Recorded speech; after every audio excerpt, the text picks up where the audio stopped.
할렐루야. 아멘. 오늘은 참 좋은 날입니다.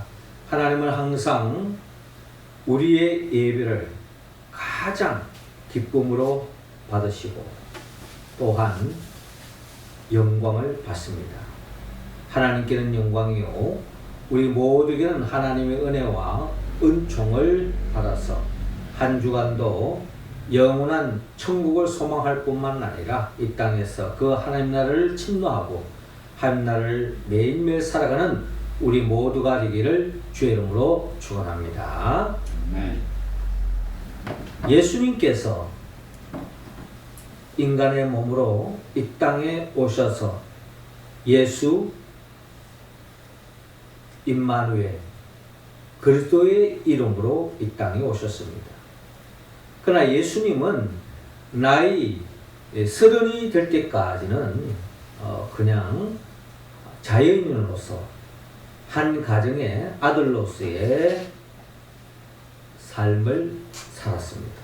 그러나 예수님께서 나이 30이 되었을 때에 오늘 성경의 본문에 같이 세례 요한으로부터 세례를 받습니다.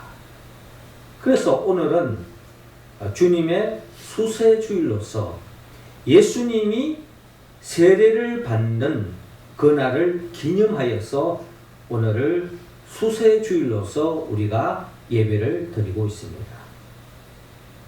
예수님의 세례를 받는 것이 얼마나 중요한가?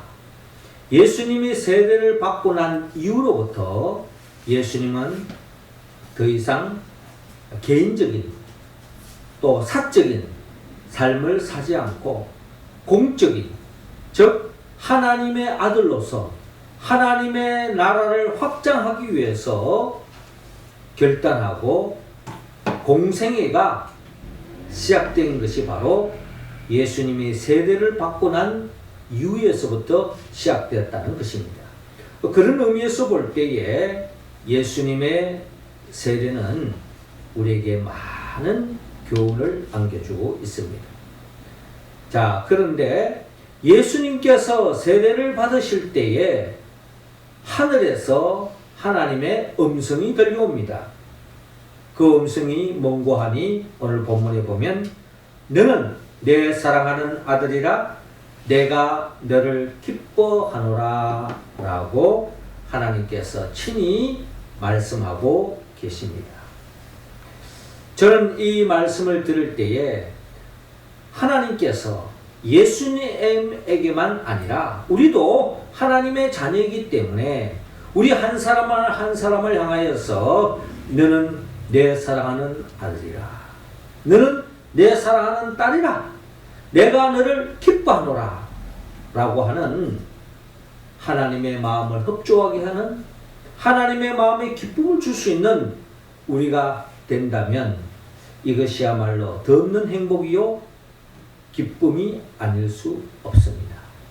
하나님은 우리 모두가 예수님처럼 너는 내 사랑하는 아들이라 내가 너를 기뻐하노라 하는 그런 음성을 들을 수 있는 하나님의 마음을 더없이 협조하게 하고 하나님의 마음을 기쁘게 해드리는 그런 존재로 우리 모두가 다 서기를 원합니다. 이게 또 하나님의 자녀로 부름을 받은 우리들의 소망이 되어야 될 줄로 믿습니다. 그렇다면 어떻게 하면 우리가 하나님 아버지로부터 너는 내 사랑하는 아들이라 너는 내 사랑하는 딸이라 내가 너를 기뻐하노라 하는 그런 음성을 들으면서 일평생 동안 주님 앞에 그런 삶을 살아갈 수 있겠습니까? 하나님은 오늘 성경의 본문을 통하여 그 길을 인도하고 있습니다. 자, 먼저 하나님은 오늘 본문 16절을 통하여 예수님을 높이라 라고 말씀하고 있습니다.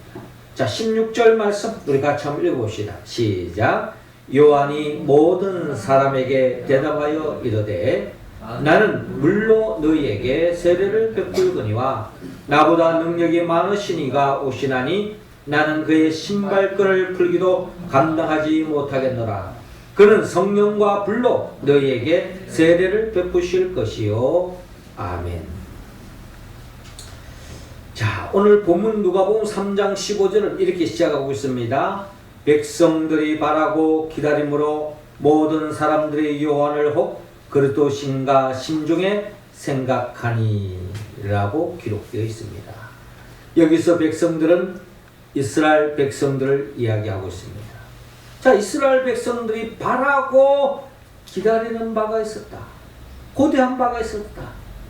그 당시 예수님이 계실 때만 아니라 오랫동안 이스라엘 백성들의 그들이 바라고 기다리는 바가 있었는데 그것이 바로 메시아요 그리스도를 기다렸던 것입니다. 한마디로 구원자를 기다렸던 거예요. 왜냐하면 그들의 삶이 그만큼 힘들었다는 것입니다. 그들이 이 땅에서 왕들을 세우고 왕의 통치 속에서 더 없는 평강을 누리고 행복한 삶을 다 꿈꾸었지만 역대 왕들이 세워지고 난 뒤에 그 왕들이 백성들의 평안과 백성들의 행복을 추구하는 삶이 아니라 결국에는 자기의 배를 채우기 위해서 자신만의 행복을 위해서 백성들을 억압하고 착취하고 백성들을 피를 빨아먹는 그런 왕들로 이어져 왔기 때문에, 그리고 이 당시에는 로마의 지배 속에 로마가 세웠던 헤롯 왕의 지배를 받아서 이들의 삶 또한 너무나도 힘든 삶의 여정이었습니다. 이러한 삶의 여정 속에서 이들이 바라고 기다렸던 것은 오래전 하나님이 약속하신 그 그리스도, 그 메시아를 그들이 기다리고 또한 바라고 있었다는 겁니다. 그러니까 우리의 삶에 비춰본다면 이 땅에 살아가는 많은 사람들이 누가 메시아를 기다리고 누가 그리스도를 기다리느냐? 이 세상에 힘들고 고통스러운 사람들이 기다리지, 이 세상에 행복해하고 이 세상에 젖어있고 이 세상 재미에 빠져있는 사람은 뭐 메시아 올 이유가 뭐 있습니까? 그리스도와 나는 아무 관계없다라는 인생을 살아가고 있는 겁니다. 그러나 진정 이 세상에 힘들고 괴로운 사람은 그리스도를 갈망할 수밖에 없는 거죠. 그러니까 그 당시에 많은 백성들이 바라고 기다렸던 것은 바로 메시아요 그리스도라는 것입니다. 그래서 이 백성들이 혹시 요한이 그리스도가 아닌가 그들의 마음속에 생각했다는 겁니다.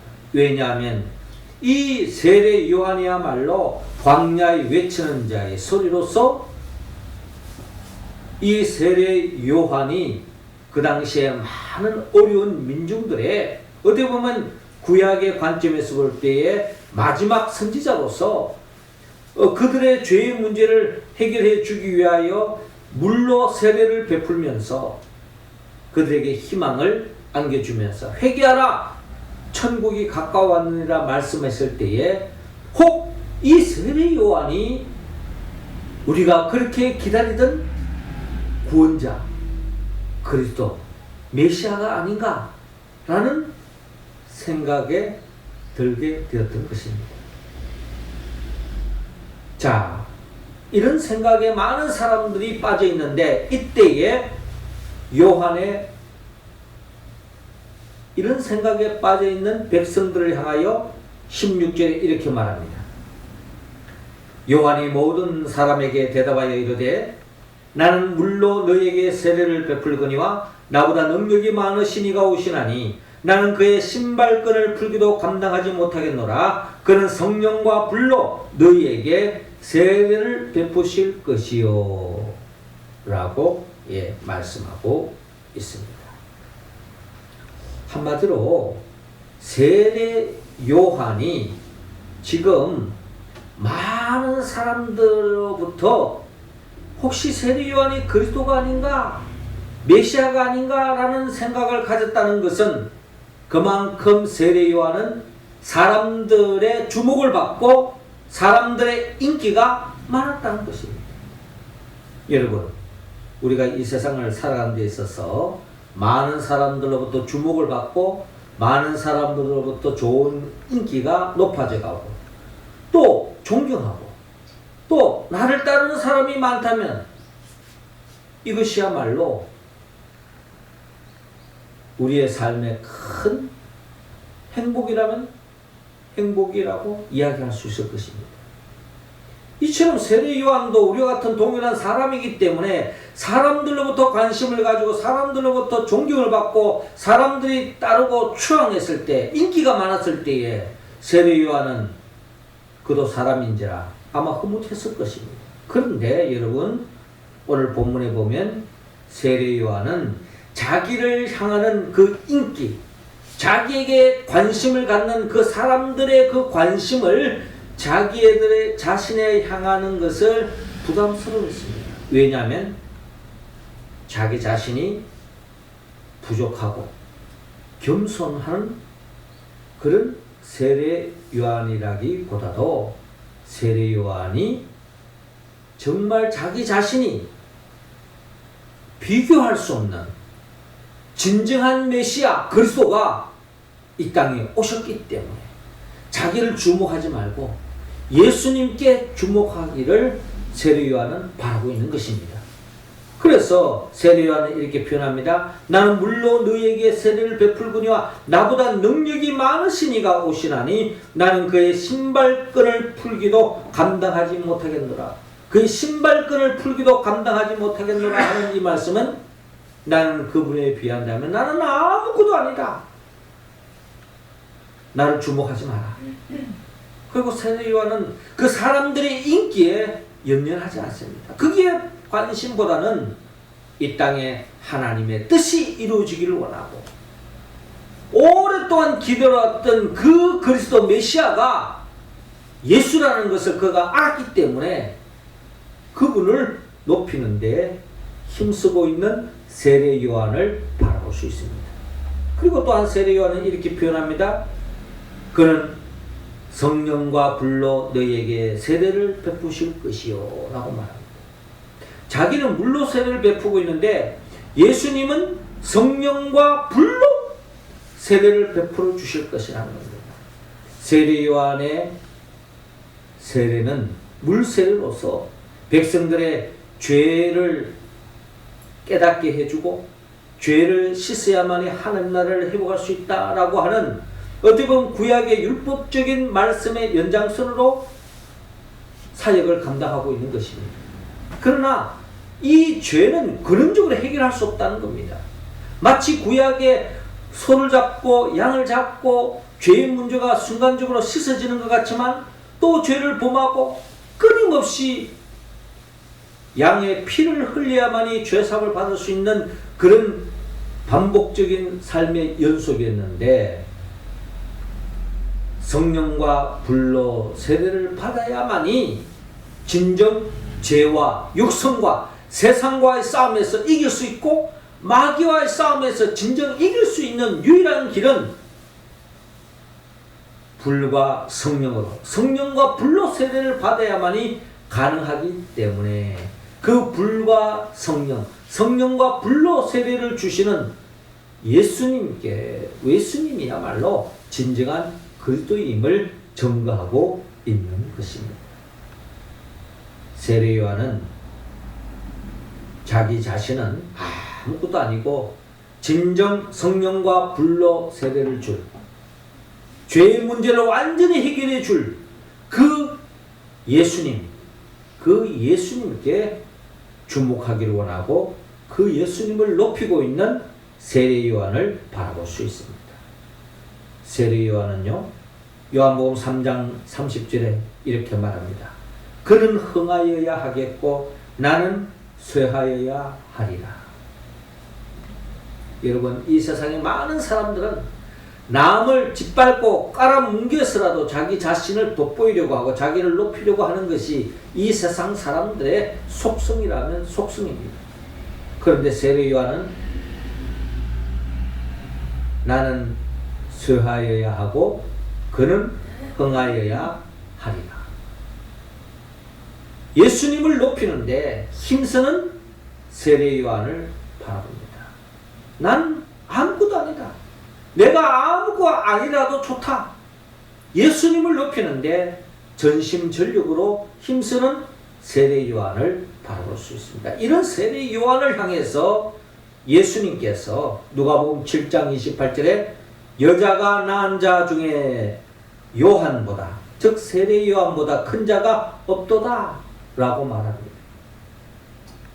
한마디로 예수님은 이러한 세례 요한을 극찬을 하면서 높이 평가해 주었던 것입니다. 요한복음 5장 24절에 보면은 아들을 공경하지 아니하는 자는 그를 보내신 아버지도 공경하지 아니하느니라 라고 말씀합니다. 예수님을 높이지 않는 사람은 결국 하나님을 높이지 않는 사람과 똑같다는 거죠. 예수님을 높인다는 것은 하나님을 높이는 것과 다름이 없다는 겁니다. 자, 그렇게 본다면 예수님께서 세례 요한을 향하여 여자가 낳은 자 중에 요한보다 큰 자가 없도다 하는 이 말씀은 세례 요한이 예수님으로부터 높이 평가받았을 뿐만 아니라 하나님도 예수님과 같이 세례 요한을 높이 평가했다. 그 말은 하나님이 세례 요한을 더없이 기뻐하셨고 세례 요한을 사랑하셨다 라고 그렇게 표현할 수 있는 겁니다. 자, 그렇게 본다면 우리도 어떻게 하면 세례 요한과 같이 하나님의 마음을 기쁘게 하고 예수님과 같이 예수님에게 기쁨을 들을 수 있는 존재가 되느냐? 그것 또한 세례 요한처럼 우리 한 사람 한 사람이 예수님을 높일 때에 주님으로부터 더 나아가 하나님 아버지로부터 인정받고 우리가 갈망하는 바 하나님의 기쁨이 되는 존재가 될 수 있다. 성경에는 결국 두 종류의 사람으로 나누어집니다. 예수님께 나와 예수님을 경배하고 황금과 모략과 유황으로 주님을 높이고 주님께 경배하는 동방박사와 같은 사람이 있는가 하면 그 예수가 가시의 눈에 가시요 예수를 죽이려고 하고 예수님을 핍박하려고 하고 예수님을 대적하는 사람들로 나누어지는 것을 볼 수가 있습니다. 하나님은 우리 모두가 특별히 우리 명륜제일교회 성도들은 모두가 예수님을 높이고 예수님을 공경함으로 인하여서 세례 요한처럼 예수님으로부터 하나님으로부터 사랑받고 기쁨을 들을 수 있는 우리 모두가 되기를 주의 이름으로 축원합니다. 이어서 하나님은 우리가 하나님보다 더 없는 기쁨과 사랑받는 존재가 되기 위해서는 예수님을 알아라고 말합니다. 17절 우리 다 같이 했습니다. 시작. 손에 키를 들고 자기의 타작마당을 정하게 하사 알곡은 모아 곡간에 들이고 죽정이는 꺼지지 않는 불에 태우시리라. 아멘. 자, 오늘 보면 17절에 보면요. 그럼 이 세례 요한이 왜 이렇게 예수님을 높이고 있는가? 16절에 이야기했던 것처럼 나는 물로 세례를 베푸지만 그분은 성령과 불로 너희에게 세례를 베풀어 주실 뿐이다. 그 그리스도이신 예수님을 붙잡을 때 너희가 죄와 세상과 육성 즉 마귀와의 싸움에서 이길 수 있다. 정말 당당한 인생길을 살 수 있다. 라는 것을 증거할 뿐만 아니라 세례 요한이 예수님을 더 주목해야 할 이유는 오늘 본문 17절에 손에 키를 들고 자기의 타작마당을 정하게 하사 알곡은 모아 곡간에 들이고 쭉정이는 꺼지지 않는 불에 태우시리라 라고 말씀합니다. 그러니까 세례 요한은 예수님이야말로 우리의 인생의 심판자라는 것을 증거하고 있습니다. 그걸 알고 알았기 때문에 증거하는 거예요. 예수님만이 우리의 삶의 재판장이요 심판자라는 것입니다. 예수님은 알곡은 모아서 곳간에 들이고 쭉저기는 끄지지 않는 불에 태우시는 분. 누가 알곡이고 누가 쭉저기냐? 주님만이 아신다는 겁니다. 우리는 이 세상에 살아가면서 있어서 쭉정이가 나는 알곡이다고 이야기하고 알곡이 나는 쭉정이다 라고 이야기하는 사람은 없습니다. 근데 많은 사람들이 쭉정이 같은 사람이 나는 알곡이라고 이야기합니다. 또 이 세상은 알곡 같은 사람을 마치 쭉정이 같이 취급하는 경우가 참 많다는 것입니다. 이게 세상이에요. 사람들로부터 인기가 많아지고 사람들로부터 인정받으면 마치 우리가 그 사람이 알곡인 것처럼 생각할 때가 있는데 하나님의 심판 앞에서 심판의 대상이 되는 사람이 있는가 하면 세상 사람들로부터 쭉쭉이라고 말하고 세상 사람들로부터 비난을 받고 세상 사람들로부터 손가락질 받았던 그 사람이 하나님의 심판대 앞에서 인정받고 알곡으로 인정받는 사람이 있을 수도 있다는 겁니다. 그런데 우리 눈은요 한계가 있습니다. 이 세상은 마치 쭉정이가 알곡 같고 알곡이 쭉정이 같이 보이는 세상 속에 우리는 살아가고 있다는 겁니다. 하나님이 보시는 눈은 정확한 거예요.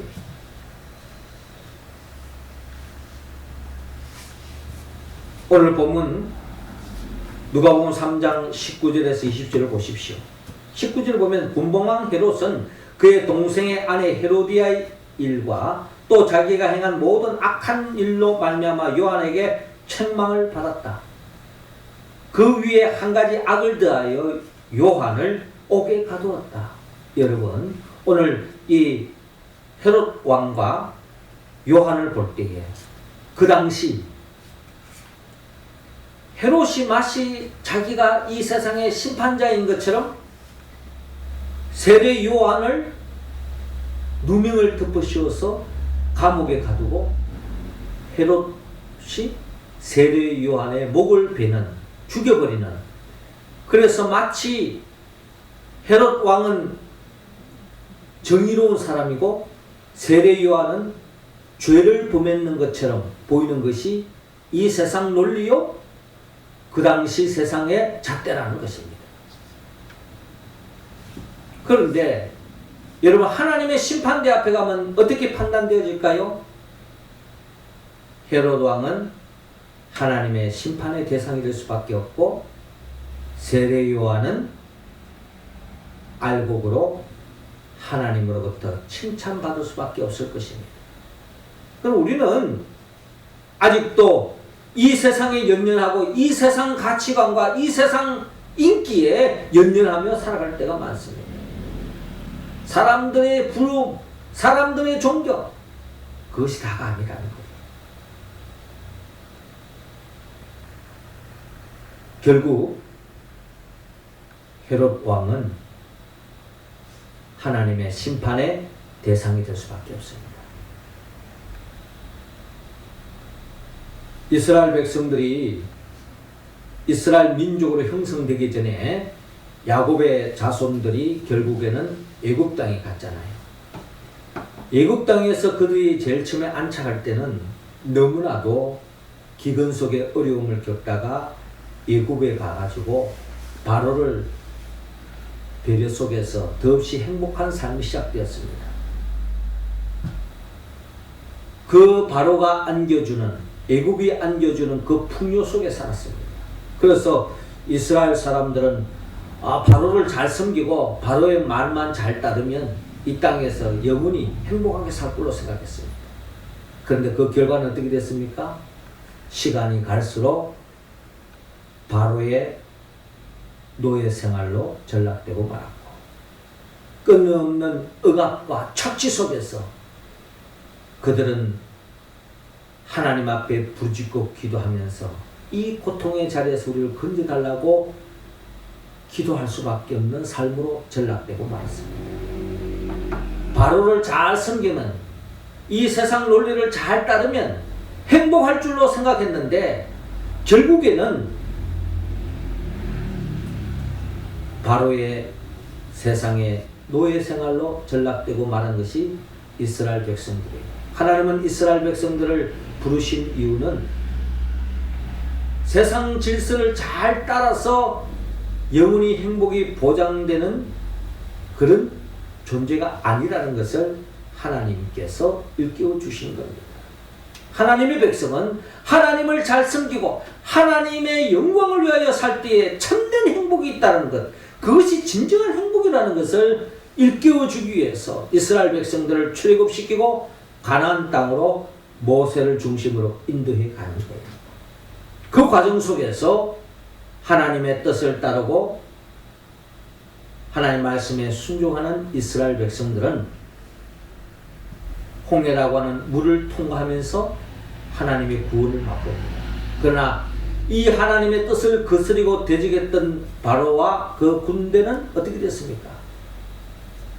홍해의 물을 속에서 수장되고 마는 역사가 일어나는 거예요. 결국 하나님의 백성은 물을 통과하면서 구원을 맛보았고, 세상 논리를 쫓아갔던 바로와 그 군대는 물에 수장을 당하는 역사가 일어나고 말았습니다. 하나님은 반드시 하나님의 때에 마지막 때가 되어지면 하나님의 백성들을 알곡으로 구원시켜 주시고, 하나님을 역사를 거역하고 대적하는 자를 결국 심판의 대상으로 머물 것입니다. 세례 요한은 이 예수님이야말로 우리의 삶의 심판자라는 것을 깨달았기 때문에, 알았기 때문에 예수를 높이고 있다는 겁니다. 우리의 삶의 심판자, 우리의 삶의 마지막 주관자, 결국 예수님께 달려있습니다. 그 예수님을 알아가고 그 예수님이 무엇을 원하는지 거기에 응답하면서 살아감으로 인하여 진정 주님 앞에 인정받고 또한 하나님으로부터 기쁨을 드리는 우리 모두가 되기를 주님으로 축원합니다. 마지막 세 번째로, 우리가 하나님으로부터 더 없는 사랑을 받기 위해서는 예수님을 닮아야 합니다. 21절 다 같이 읽습니다. 시작. 백성이 다 세례를 받을새 예수도 세례를 받으시고 기도하실 때에 하늘이 열리며. 아멘. 자, 오늘 본문 21절을 보니까 백성이 다 세례를 받을새 예수도 세례를 받으시고 기도하실 때에 하늘이 열리며 성령이 비둘 같은 형체로 그 위에 강림하시더니 하늘로부터 소리가 나기를 너는 내 사랑하는 아들이라 내가 너를 기뻐하노라 라고 말씀하고 있습니다. 한마디로 예수님이 세례를 받을 때 하늘문이 열리고 성령이 비둘 같은 형체로 임재하시면서 결국 하늘에서 음성이 들려옵니다. 너는 내 사랑하는 아들이라 내가 너를 기뻐하노라. 여러분, 오늘 성경의 본문에 의하면 예수님이 언제 하나님의 기쁨이 되고 하나님의 사랑이 되었습니까? 그것은 바로 한마디로 예수님이 세례를 받으실 때, 세례를 받고 기도하실 때에 이는 내 사랑하는 아들이요 내 기뻐하는 자다라는 하나님의 음성을 들었다라고 오늘 성경 본문을 통하여 우리는 헤아려볼 수가 있습니다. 그렇습니다. 우리는 예수님이 세례를 받고 기도하시는 그 예수님을 본받아야 합니다. 거기에 하나님의 사랑을 받고 하나님의 마음의 기쁨을 들을 수 있는 존재가 된다는 겁니다. 여러분, 예수님이 세례를 받았다는 거예요. 예수님이 세례를 받은 이유는 세례의 영적 의미는 이제부터는 내 중심으로 살지 않고 하나님 중심으로 살겠습니다라는 결단이 바로 세례식의 영적 의미라는 것입니다. 우리는 다 이미 세례를 받았어요. 2022년도가 되면, 새해가 되면 교회마다 직분자를 세웁니다. 누가 직분자가 되느냐? 최소 기준이 세례를 받았느냐. 세례를 받지 않고는 직분자가 될 수 없어요. 하나님이 일을 할 수가 없습니다. 세례를 받았다는 말은 내 중심으로 일하지 않고 하나님 중심으로 일하겠습니다. 하나님 중심으로 살겠습니다. 그게 세례를 받는 의미예요. 오늘 주님의 수세주의를 통하여 예수님은 이 세례를 받고 난 뒤부터는 사적인 개인적인 삶을 접고 전적으로 하나님의 영광을 위하여 하나님의 뜻을 이루기 위하여 공생애가 시작되어진다는 겁니다. 그런 의미에서 볼 때에 우리는 이미 세례를 받았어요. 세례를 이례적으로 받고 끝나는 것이 아니라 세례 받은 교인으로서의 삶을 살아야 된다는 겁니다. 세례 교인, 매 순간순간 하나님 중심으로 살겠습니다.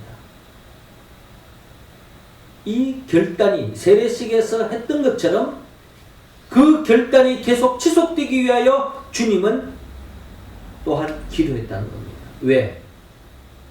내가 주님 중심으로 살겠다고 결단 일회성으로 끝나서는 안 됩니다. 지속적으로 기도해야 된다는 겁니다.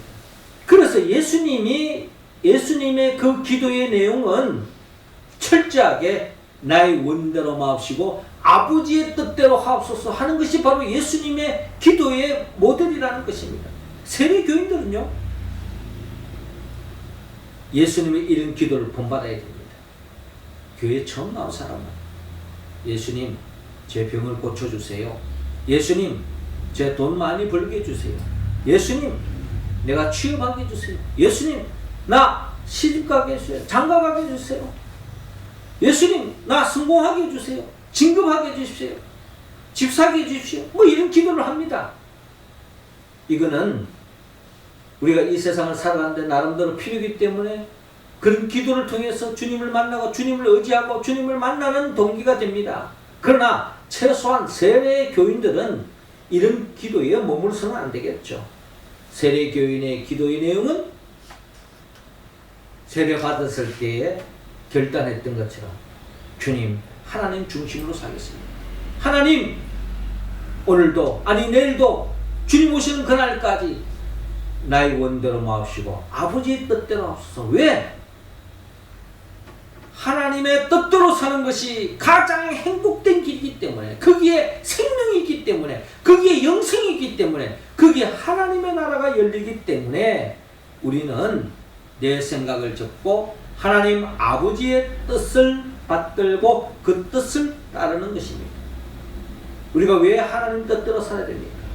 주님께서 마태복음 6장 33절 통하여 말씀합니다. 너희는 먼저 그의 나라와 그의 의를 구하라. 그리하면 이 모든 것이 너희에게 더하시리라. 우리는 언제까지 무엇을 먹을까, 무엇을 마실까, 무엇을 입을까, 이런 이방인들, 하나님 믿지 않는 사람들처럼 그런 것에 연연하면서 살아갑니까? 우리가 그의 나라와 그의 의를 구하면요, 하나님은 그 모든 것을 우리에게 대해 주신다고 약속하고 있는 것입니다. 우리 교회 성도들은 매 순간순간 나의 원대로 마옵시고 아버지의 원대로 하옵소서, 이런 삶을 살아갈 때 하나님은 그 인생을 책임져 주시고 그 인생을 그 누구보다 사랑하실 뿐만 아니라 그 인생을 통하여 하나님은 기쁨을 받으시며 하나님이 기뻐하시니 우리의 삶은 자동적으로 하나님의 축복 속에 부족함이 없는 삶이 펼쳐질 줄로 여러분 믿으시기 바랍니다. 너는 내 사랑하는 아들이라, 너는 내 사랑하는 딸이라, 내가 너를 기뻐하노라. 내가 너로 인하여 더없이 행복하게 하도다 라고 하나님 말씀한다는 겁니다. 우리가 하나님부터 그런 인정을 받을 때 그 인생이 바로 성공한 인생이요, 그 인생이 영생을 보장받을 수 있고 그 인생이 바로 하나님의 나라의 주인공이 될 수 있다는 것입니다. 사랑하는 성도 여러분, 하나님은 우리 모두가 하나님의 사랑을 받고 하나님 마음에 기쁨을 드리는 존재가 되기를 원합니다. 그러기 위해서는 예수님을 높여야 합니다. 세례 요한처럼. 또 세례 요한처럼 예수님이 누구인가를 아는. 그리고 우리는 모두는 예수님처럼 예수님을 닮아야 합니다. 매 순간순간 나의 원대로 마옵시고 아버지의 뜻대로 하옵소서. 여러분, 누가 이런 기도를 들을 수 있습니까? 우리는 성령의 도움이 없이는 예수님을 높일 수 없습니다. 나를 높이려고 합니다. 예수님을 알 수가 없어요. 또한 예수님을 닮으려고 하지 않습니다. 성령의 도움이 없이는 결국 예수님을 닮을 수 없다는 겁니다. 성령은 예수도 여기입니다. 예수님이 누구입니까? 예수님은 나를 위하여 십자가에 못 박혀 죽으시고 죽은 자 가운데서 3일 만에 부활하신 분입니다. 예수님의 영, 보혜사 성령님의 도움을 받았어. 매 순간순간 세례 요한처럼 예수님을 높이고 예수님이 우리 인생의 심판자라는 것을 기억하고 주님 앞에 인정받고 또 무엇보다도 예수님을 닮아서 매 순간순간 하나님 아버지의 뜻을 이루기 위하여 살아가는 인생이 되었어. 더없이 주님과 같이 하나님께 영광 돌리는, 그리고 가장 복된 인생길, 행복한 삶을 살아가는 우리 모두가 되기를 주의 이름으로 축원합니다. 기도드리겠습니다. 하늘에 계신 우리 아버지, 이 시간 우리 한 사람 한 사람에게 성령의 기름을 부어 주옵소서. 성령 충만함으로 예수님을 높이고 예수님을 알고 예수님을 닮아감으로 하나님께 사랑받고 하나님께 기쁨 드리는 우리 모두가 될 수 있도록 인도하여 주옵소서. 예수님의 이름으로 기도옵나이다. 아멘.